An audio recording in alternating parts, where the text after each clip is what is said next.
Good morning, everyone, and welcome to day six. Welcome to day six of our 30-day Business Growth Action Plan Challenge.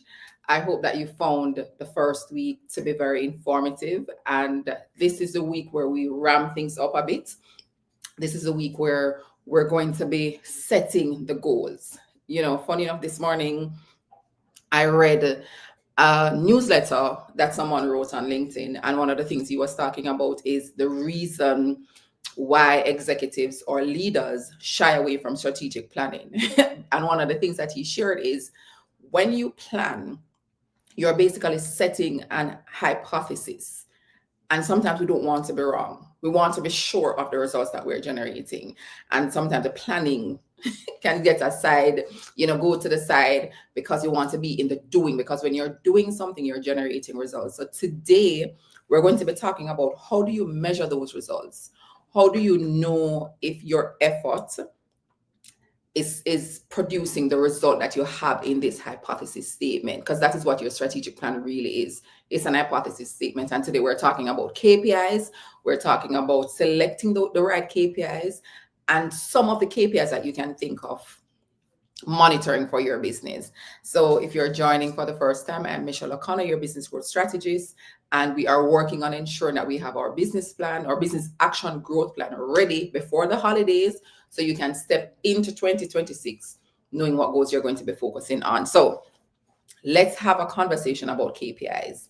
Now, we are talking about how do you track the right KPIs for your business growth. I know when I work with persons, I sometimes ask the question, how did you perform? Or what were some of the results that you generated? And they don't know. It's almost as if some of us were running our business with an idea about how we're performing, maybe because we can pay the bills.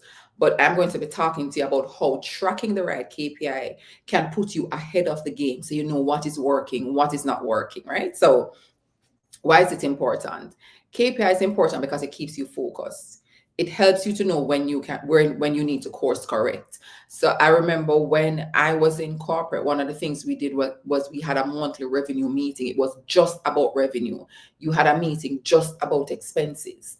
Why is that important? That is important because when you're able to track and see how you are performing, you can have conversations. So we're going to be talking about some examples of KPIs that you can use, and it's going to help you to measure. The first thing I want you to remember is that there are two types of KPIs. You have your lead. So your KPI, if you're new to it, is your key performance indicator. This is the indicator that tells you if you're on track or if you are off track. Now you have two types. You have the lead indicator. This is the one that you're able to monitor before the results are generated. So if you're seeking to grow your revenue, there are indicators that you can track that can give you an idea whether or not you're on track or off track in meeting that revenue target.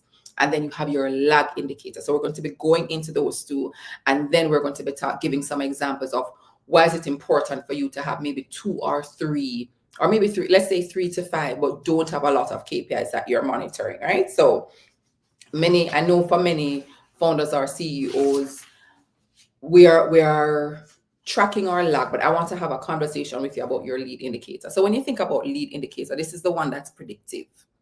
This is the one that tells you, it tells me in advance whether or not I am going to be able to achieve the goal that I set. So before I go into a business example, we can talk about weight. If you have a weight goal, whether or not that could be you're looking to gain weight or you're looking to lose weight, the scale is one thing, but there are things that you can track before you go on the scale that would give you an indication as to whether or not you're going to be achieving your goal. Let me know if you're understanding and if this is making sense. You can go ahead and drop a comment in the chat. So examples of that, as a business consultant, for me, one of the things I track is the number of calls that I have booked for the week.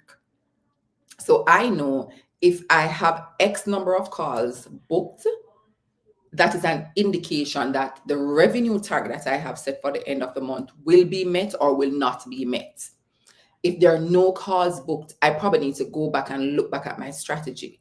I need to go back and look at what are the activities I'm engaging in, because I already know if I do not have these calls booked, then the revenue target is not going to be met. So that is something that you can use. An example, if you are a doctor, what are the number of patients queries that you've received? Those are things that are leading, because if persons are asking about your service, if persons are asking about the products that you have to offer, that's an indication that they are interested, and you may have a formula that you're working with. Think about persons who do masterclass. They have a formula that they work with. If they have, I don't know the formula, I'm giving an example. If they have 500 persons register, well, this one I do know. Whatever event you're having, the number of persons who register online, 10% is going to show up. Of the number of persons who show up, another percent of persons will maybe decide to buy your product or your service.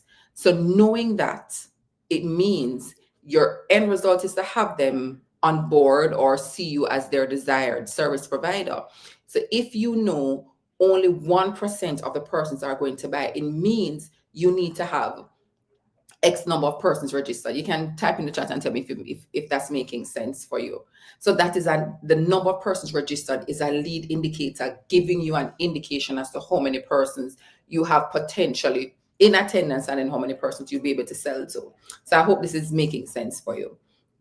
Another thing that you can check is number of proposal that you send. So maybe say you're a lawyer, or you're in some kind of service, you're providing service, you're a real estate broker.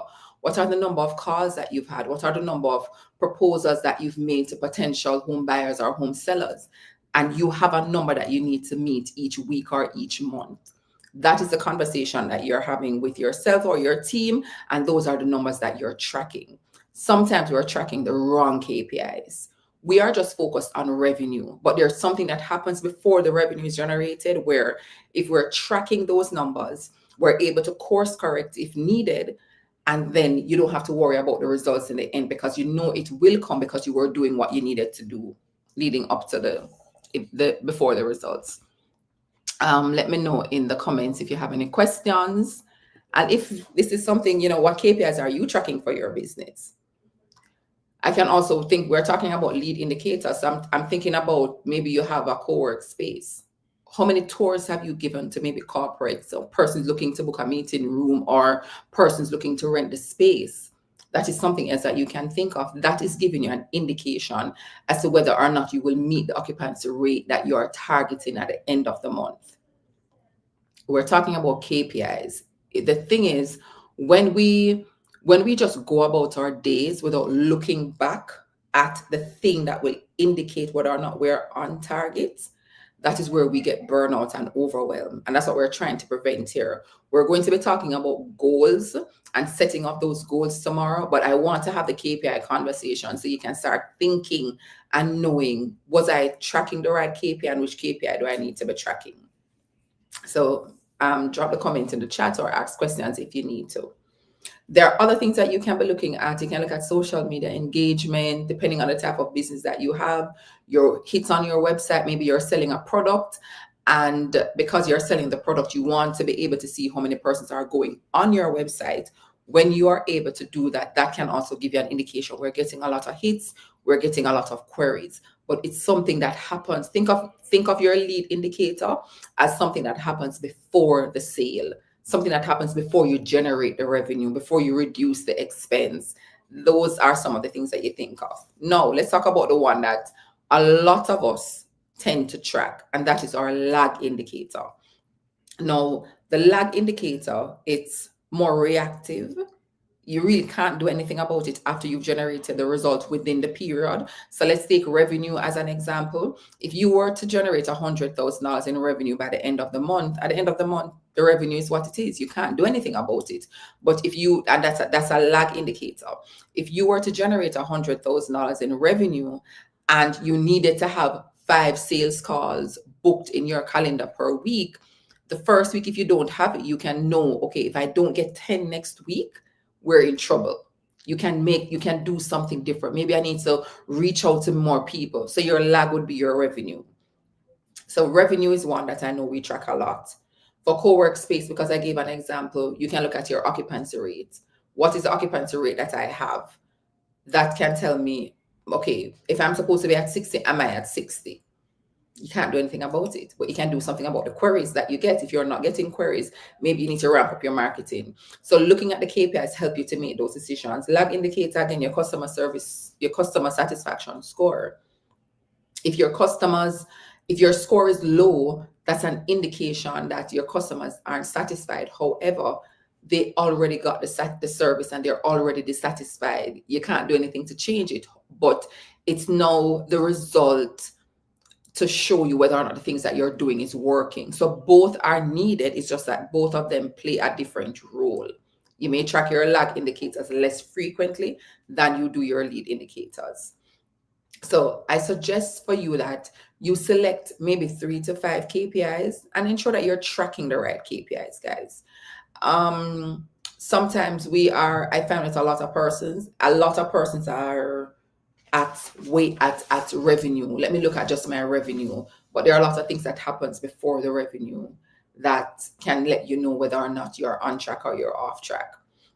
So some things that I want you to remember: ensure that you select a KPI that you're able to measure. Don't select one that you cannot track on your own or your team cannot track as a CEO and a founder.